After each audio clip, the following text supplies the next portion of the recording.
Hello, and welcome to Leeds Echoes. In this, our second series, I'll continue to dig deep into Leeds' fascinating history. I want to tell the stories of the people who gave this city its identity, and, by doing so, show what a profound connection to a place can come from knowing its past.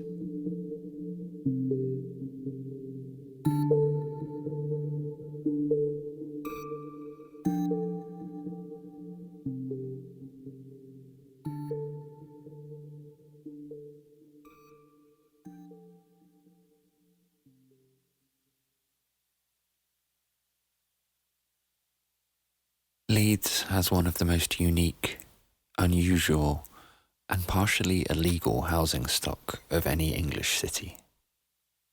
I've been here so long now that I easily forget. You don't find many back-to-backs outside West Yorkshire, and certainly not in the density and frequency you find in Leeds. Why? Well, mainly because building them has been technically illegal since 1875. Leeds, however, went on building them right up until the late 1930s, nearly 60 years after legislation was passed deeming them unfit for human habitation.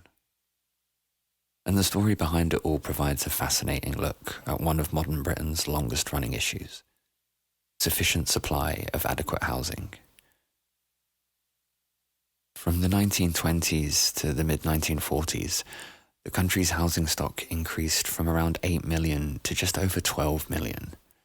That's 4 million homes built in between two world wars, attempting to keep up with the country's growing population and, more importantly, rapidly rising standards of living. Leeds' population in particular skyrocketed over the early 20th century as the city became the world's workshop, and continuing to build back-to-backs and ignoring the advice prohibiting them was the city's main tactic to address this. Now, whilst the plight of the common man was, as still unfortunately often is, far from the minds of the powers running the city, it is not to say that Leeds was going out of its way to single out its residents for lives of misery. The city didn't ignore the changes in regulations, and indeed attitudes, towards the standard of living of its citizens completely. Yes, they still built back-to-backs, but better ones. Sometimes, frequently even, grand and beautiful ones, fit for any middle-class Edwardian family. They had indoor plumbing. Many even had indoor toilets. They had front yards or gardens on wider, illuminated streets with, most importantly, access to mains drainage. In fact, the main objections to back-to-backs in the first place is that they were the frequent epicenters of disease outbreaks over the early to mid-19th century. The issue was sanitation, and when looking closely at the early examples, it's not hard to see why. In Leeds, the first appeared in the city centre, in the numerous gunnels and yards running off Briggate. It is thought most likely that they were developed by accident, multiple layers of blind backs developing around tight, poorly ventilated yards, out of sight of the main street, often accessed only by narrow gunnels. Eventually, party walls were stitched together, and the back-to-back as we know it spluttered into life. The first purpose-built in Leeds was in 1787. And these primitive early examples had no indoor plumbing. Communal earth toilets were shared by an uncomfortable number of people, even by standards of the time. Essentially, all of these are now flattened, most cleared in Leeds during the slum clearances of the 1950s. However, the communal toilet lived on, although ones with access to mains drainage. Leeds developed a template of a block of 8 houses separated by a block of outdoor shared toilets, and some of these still exist today, like the Harolds off of Cardigan Road. However, the outdoor WCs are long gone, most often now used as bin stores or occasionally a small community garden. There were several different templates that evolved over the years for building these houses in Leeds.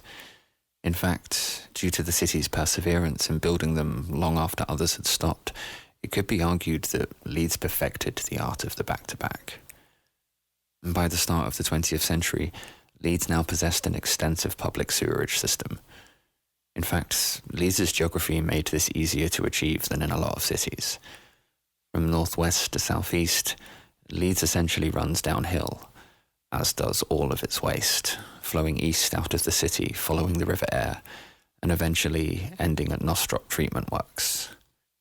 And whether dumped in the river, or down a toilet, or down a drain, everything the city doesn't want ends up at Nostrop. So the city's decision to plough on building back-to-backs wasn't total madness.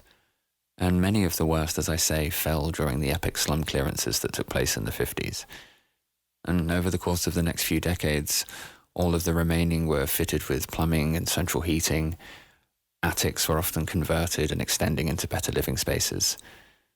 But still, even the grandest had slipped into decline, and they were no longer occupied by a wealthy and aspirational Edwardian middle class. Then during the late 1980s, something curious happened, which occurred in most northern cities which have pulled themselves out of the rapid decline of the mid-20th century. The city's once huge inward and outward flow of population began again, via students. Once again, wave after wave of educated and aspirational young persons were flowing through Leeds, and fittingly, they began to take up residence en masse in the back-to-backs that had housed Leeds' previous generation of human catalysts. Huge areas of Burley, Kirkstall and Headingley began changing ownership as the buy-to-let market exploded. Some of the houses were brought back from the brink of destruction. Most were carved up so much that navigating through them internally is nothing short of disorientating. And now, after nearly 30 years of being a student stronghold, it is evolving yet again. Many of the students stayed, got jobs, started families, and many are choosing to make a home in the same area. Gradually, the houses are leaving the buy-to-let market and are being stitched back together into beautiful homes. And so, unlike essentially anywhere else in Britain, Leeds has thousands of examples of late Victorian and early Edwardian residential architecture. And while some fall under areas of vague protection from Leeds City Council's Sustainable Development Unit, the majority of these structures lie unprotected. And to me, that raises an interesting further question. What buildings should we protect? And how do we do it? Would throwing huge areas of Burley, Kirkstall and Headingley under a listed or protected status stunt their growth, make it more difficult to buy and renovate?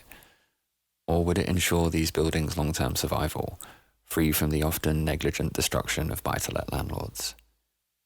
I really think it all depends on how such a thing was enforced, and I feel the problem really is that we don't actually have a set of rules suitable.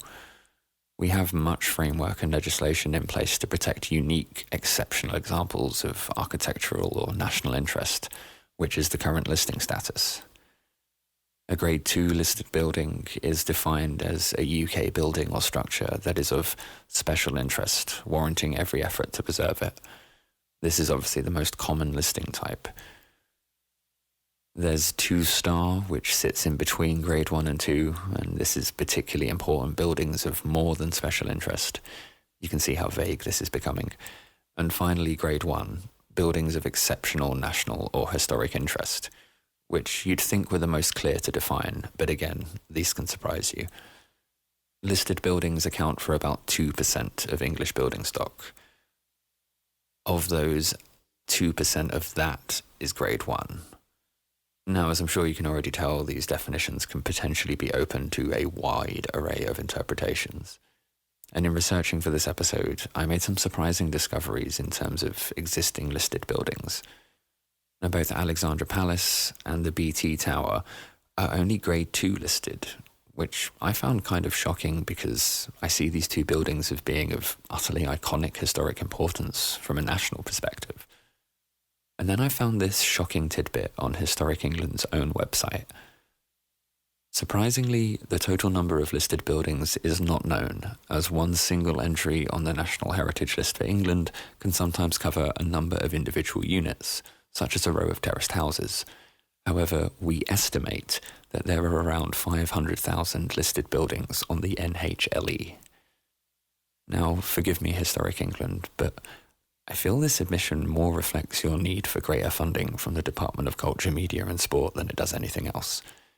To me, this is a terrifying admission of their lack of resource.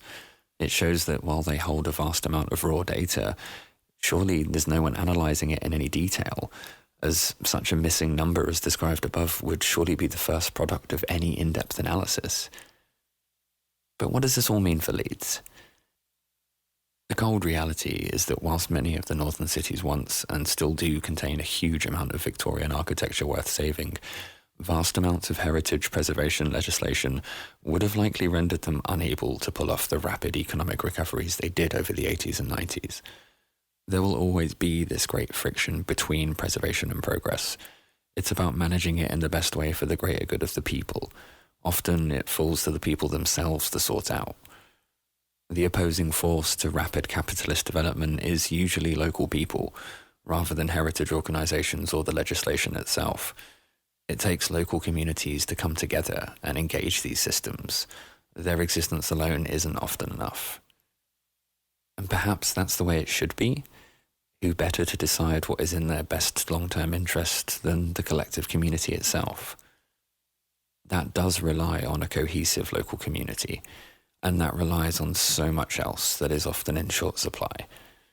It relies on good local schools churning out educated, engaged young adults. It relies on economic stability. Impoverished and desperate people struggling to put food on their table can hardly be expected to engage with their local community over heritage issues.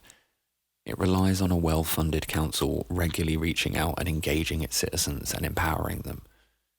And it is therefore no surprise that wealthier communities are often better protected. And that often means whiter communities. There are two other areas of Leeds which contain many back-to-backs, Hare Hills and Chapeltown, and whilst it's true that they represent slightly less grand examples in terms of architectural features, I feel they are often left out of the conversation because of the communities which call it home. They are communities that arguably have stronger links internally than Burley or Headingley, but weaker external links.